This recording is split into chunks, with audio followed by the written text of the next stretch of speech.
अजित पवार हयात असताना शेवटी त्यांना दोन्ही राष्ट्रवादी पक्षांचं विलीनीकरण हवं होतं हे त्यांच्या वक्तव्यातून स्पष्ट दिसत होतं. पण ते सोडून दोन्ही बाजूंनी इतर कोणीही विलीनीकरणावर बोलत नव्हतं. दादा गेले आणि राष्ट्रवादी शरदचंद्र पवार पक्षानं ह्यावर उघड बोलायला सुरुवात केली. दादा असतानाचे विलीनीकरण आणि दादा नसतानाचे विलीनीकरण, राजकीय तराजूचा बॅलन्स फारच वेगळा. त्यामुळे एका बाजूला परत एकदा मूळ चिन्ह मूळ नाव असलेला पक्ष नुसता विलीनीकरणासाठीच नाही तर पूर्ण आपल्या ताब्यात घेता येईल असं चित्र दिसू लागलं असावं. तर दुसऱ्या बाजूला मात्र दादांच्या नेतृत्वाविना विलीनीकरण झाले तर थेट निशाणा आपल्याच राजकीय अस्तित्वावर येईल अशी भीती वाटत असावी. खरं तर हा लढा मुळातच पक्षावरच्या ताब्याचा आणि त्यातच हा ताबा परत समोरच्यांकडे जाऊ नये म्हणून सुनेत्रा पवारांचे नेतृत्व दादांच्या जागी प्रस्थापित करण्यात आलं. हे यशच म्हटलं पाहिजे. पण दुसऱ्या बाजूनं सुद्धा लढ्याचा अजून एक भाग सुरू झाला.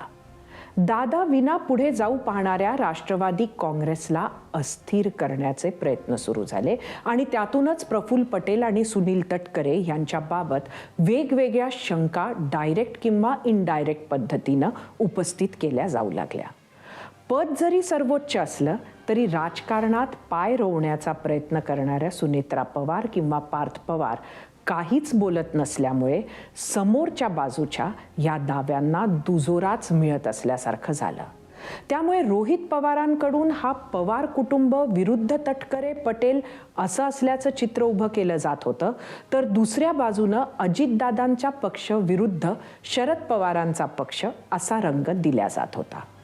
शेवटी अफवांचं पेव इतकं फुटलं की जनतेत तर सोडा, राष्ट्रवादी काँग्रेसच्या आमदार आणि नेत्यांनाच पक्षात नक्की काय सुरू आहे, ऑल वेल आहे की नाही, तटकरे पटेल आणि पार्थ सुनेत्रा हे एका बाजूला आहेत की नाही याची शंका उपस्थित व्हायला लागली होती.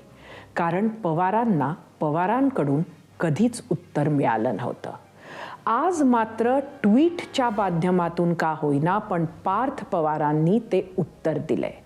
उत्तर स्पष्ट आहे, बॅक ऑफ.